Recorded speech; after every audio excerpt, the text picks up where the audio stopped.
जयपाल को उधर सिंह से मैंने देखा है। तो वहां के लोग जो है जब भी गुरुकुल के कोई विद्यार्थी जाते थे उधर तो 5 रुपया दक्षिणा देते थे। तो वो वेदांती थे वहां सब, ठीक है ना। तो पंचीकरण, पंचकोश, तो वेदांत तो लोगों ने पढ़ा था इसलिए यही बताता हूँ। देखिए पंचीकरण क्या है, जो सृष्टि प्रक्रिया है ना, तो उससे हमने अभी पढ़ा था आकाश, वायु, ये सब जो तत्व है मतलब, ठीक है ना, ये किससे मिलकर के बने हैं, तो वही पंचीकरण बताता है। और पंचीकरण की प्रक्रिया समझने के लिए हमें एक श्लोक है इसमें, उसे हम पढ़ेंगे, बात करेंगे। तो बहुत ज्यादा एक प्रकार से हम इसको छोड़ नहीं सकते, ठीक है, एग्जाम में अधिक। हाँ हाँ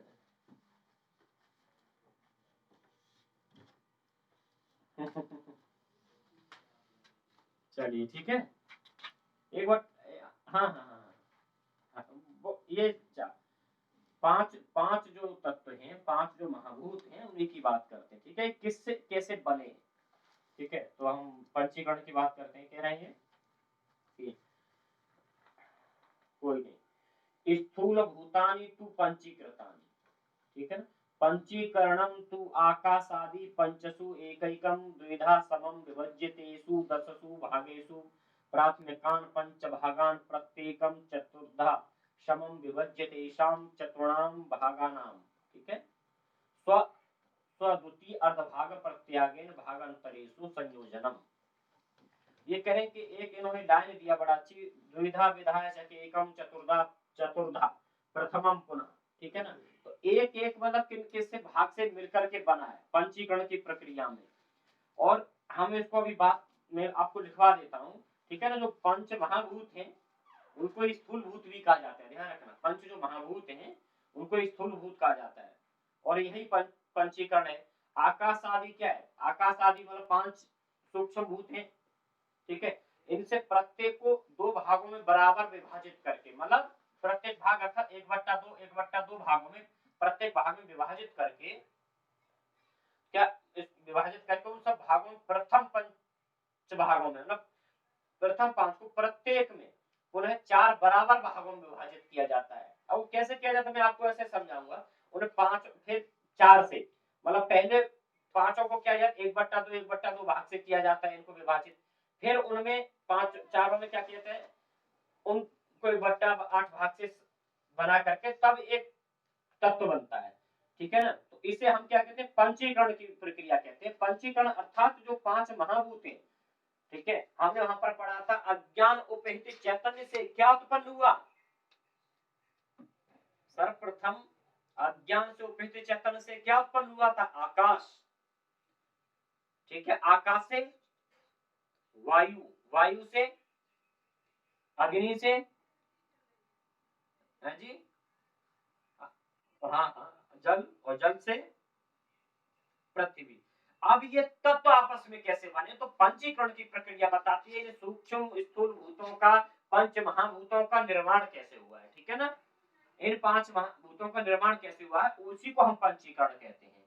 अब पंचीकरण कैसे प्रक्रिया में आपको एक यहाँ चार्ट बना हुआ हल्का सा, अगर दिखाई देगा तो बहुत अच्छा, नहीं देगा तो और अच्छा, मैं आपको बता बता के लिखवा दूंगा, ठीक है ना। वो समझाने के लिए थोड़ा सा उसी का हमें सहारा लेना पड़ेगा, ठीक है। हाँ, तो पंचीकरण प्रक्रिया यहाँ पर हम लिख लेते हैं।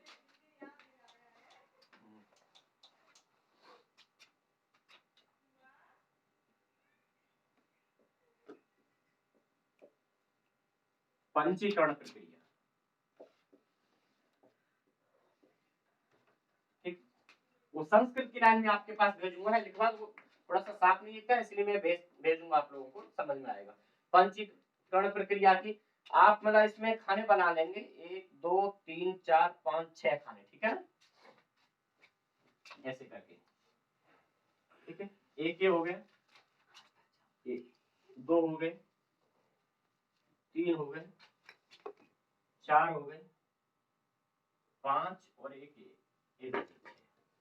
ठीक है। ये 6 अलग अलग लाइंस बना लेंगे आप, ठीक है, दिख रहा है ना। हाँ हाँ, कोई नहीं, मैं उसी से करवा दूंगा, हल्का ही लिखने दीजिए, ठीक है। तो यहाँ पर एक पहले वाला ऐसे 1 2 3 4 5, पहले वाला यहाँ पर छोड़ देंगे एक खाने को, ठीक है, एक लाइन ऐसे खींच के, सबसे जो फर्स्ट है उसको यहाँ खाली छोड़ देंगे, जो फर्स्ट वाला है। सेकंड में आप लिखिए क्या, आकाश,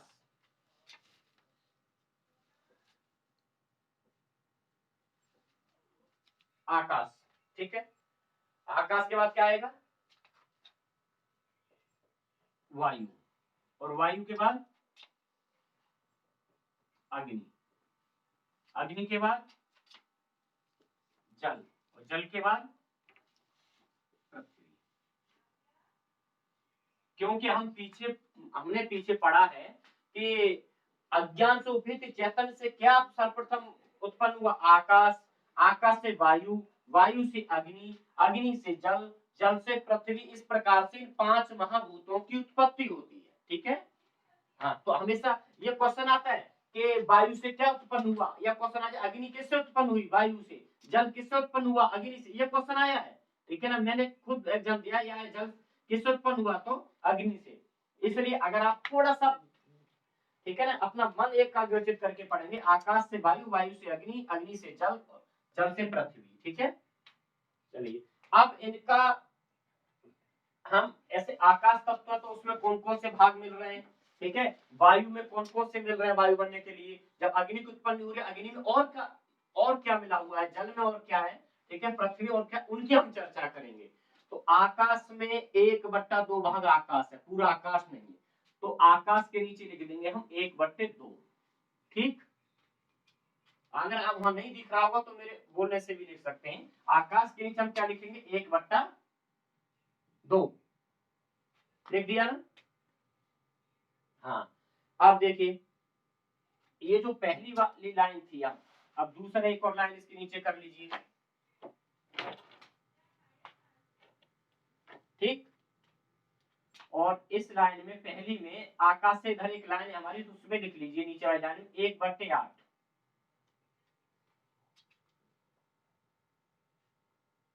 ठीक है। हाँ, लिख दिया। अब आकाश लिखा था उस लाइन में 1/2, उसके नीचे हम लिख देंगे वायु, वायु, ठीक है। वायु के बाद अगली लाइन में हम लिख देंगे यहाँ पर, वायु के बाद अग्नि, और यहां हम लिख देंगे 1/8, ठीक है। अग्नि से पहले जो पहली लाइन है हमारी, ठीक है, 1/8, फिर अगली लाइन में लिखेंगे हम अग्नि, ठीक। फिर अगली लाइन में हम लिखेंगे 1/8, ठीक।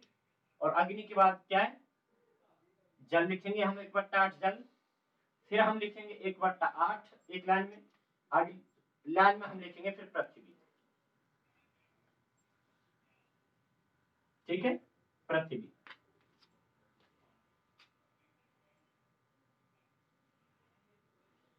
लिख लिया, दीपक, दीपक लिख लिया।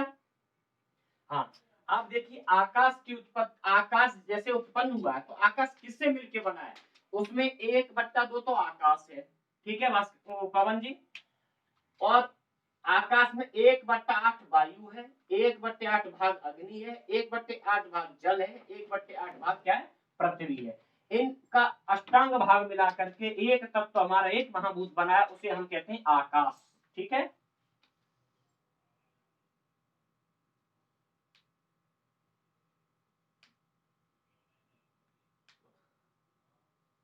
पवन, आप मुझे सुन पा रहे हैं? हाँ, देखिए आकाश की जब उत्पत्ति हुई तो आकाश में संपूर्ण है, ठीक है ना। अब जैसे हमारा शरीर है, जिस प्रकार शरीर में, अब शरीर में कोई एक तत्व तो है नहीं, शरीर में पानी भी है, ठीक है, खून भी है, तो कई सारे तत्व होते हैं मिलकर के बना है, ठीक है, एक से नहीं बना होता। उसी प्रकार से आकाश जब उत्पन्न हुआ तो 1/2 भाग, मतलब आधा आकाश है, और आधे भाग में ये चारों आ जाते हैं फिर, ठीक है ना। कौन कौन से, वायु 1/8 वायु, 1/8 अग्नि, 1/8 जल, और 1/8 पृथ्वी, ठीक है। अब चलिए हम दूसरे तत्व की चर्चा करते हैं। दूसरा तत्व है हमारा वायु। तो वायु में क्या, वही हम लिख देंगे 1/2 वायु है उसमें, ठीक है। हाँ, अब वायु में दूसरे नंबर पे हम यहाँ पर, अब वायु की हम चर्चा कर रहे हैं तो यहाँ क्या लिखेंगे हम, आकाश। 1/8 क्या है, आकाश है 1/8, ठीक। और आकाश के बाद फिर अग्नि, यहाँ 1/8 में लिखा, ये सब में रहेगा, ठीक है। यहाँ पर लिख दिया तो उधर ही चल रहा है, हाँ, ठीक है। 1/8 अग्नि, ठीक है। और अग्नि के बाद क्या आ जाएगा, जल, और जल के बाद पृथ्वी, ठीक है। ये सब 1/8 1/8 है, पृथ्वी, ठीक है। हाँ, अब उसके बाद हमारा आकाश बना, फिर वायु, अब वायु के बाद क्या आ जाता है, अग्नि। अब अग्नि भी हम ऐसे कर देंगे 1/2 क्या है, इसमें अग्नि है। अग्नि में भी संपूर्ण रूप से अग्नि नहीं है, उसमें आधा भाग अग्नि का है, और आधा भाग किन तत्वों का है, आकाश, ठीक है ना। और आकाश के बाद क्या आ जाएगा फिर, वायु,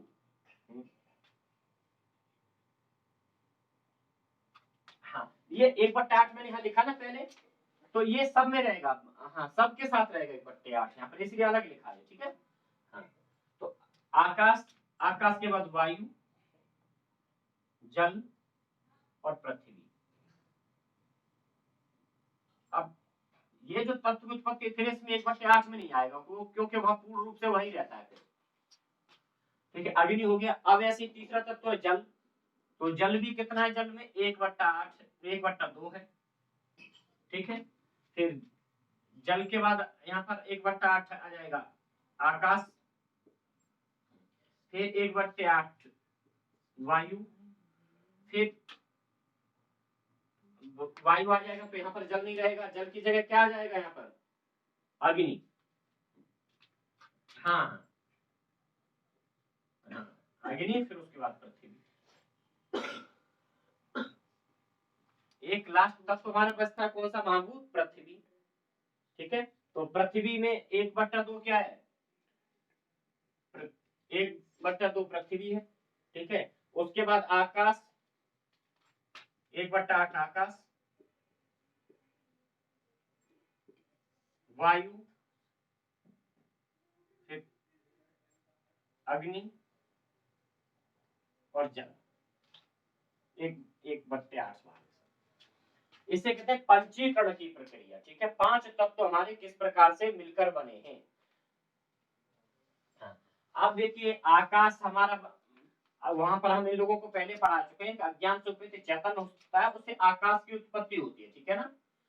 आकाश से फिर वायु उत्पन्न हुआ, वायु से अग्नि, अग्नि से जल, जल से पृथ्वी, इस प्रकार से 5 तत्व।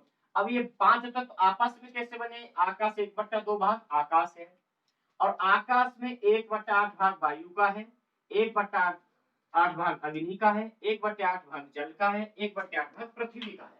उसी प्रकार से वायु में वायु का खुद का भाग 1/2 है, फिर 1/8 भाग आकाश का है, 1/8 भाग अग्नि का है, 1/8 भाग जल का है, 1/8 भाग पृथ्वी का है। ऐसी अग्नि जल वायु इन सभी तत्वों में ये तत्व मिले हुए हैं, ठीक है।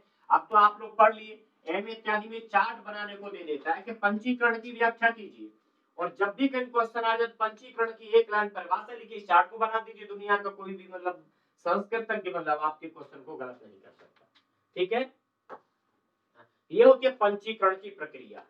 जयपाल,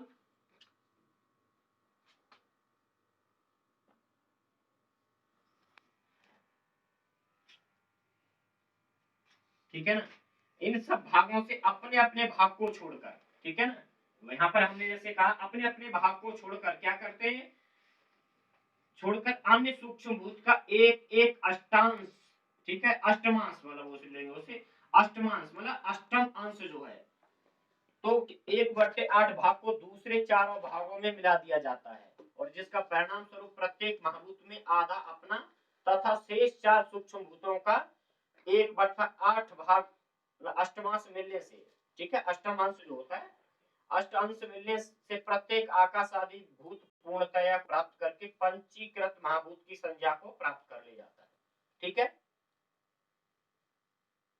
अपने भाग को आधा, दूसरे को 1/8 अपने में ले लेता है और उन चारों तत्वों का भी ले लेता है। मानी मैं आकाश हूँ तो 1/2 भाग तो मेरा खुद का और 1 भाग मैंने उन चारों से ले लिया, तो मैं संपूर्ण तत्व क्या बन गया फिर?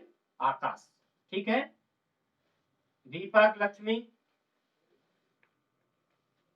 चलिए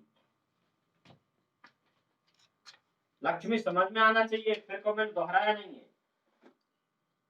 चलिए पवन जी समझ में आया ये पंचीकरण प्रक्रिया? हाँ, पंच महाभूतों से पंचीकरण प्रक्रिया। अब देखिए इसमें भी बहुत सारा हम सब अग्नि की उत्पत्ति करेगी, उसके बाद अग्नि से जल, जल से, इस प्रकार से बहुत बड़ी प्रक्रिया है, लेकिन हमारे एग्जाम के तात्पर्य से हम इसको अगर इतना याद रखेंगे तो आपको फिर मतलब यहाँ पर नहीं कोई परेशानी होगी इस एग्जाम में। ठीक है, चलिए हाँ नहीं, पंचीकरण की एक परिभाषा मैंने अभी जो बोली थी, मैं आपको वो आप अभी मुझे बता देना, आपको ग्रुप में हम जोड़ लेंगे या आप पर्सनल मुझको व्हाट्सएप करेंगे तो मैं वो भेजता हूँ संस्कृत। ठीक है ना, क्योंकि वो यहाँ लिखवाने में थोड़ा कभी बार नेट नहीं रहता है, वो थोड़ा सा लंबा हो जाता है। मैं अभी समझा देता हूँ, फिर इन लोगों को जैसे 1-2 क्लास हुई तो पूरा भेजता हूँ लिखा हुआ अपने हाथ से ही। ठीक,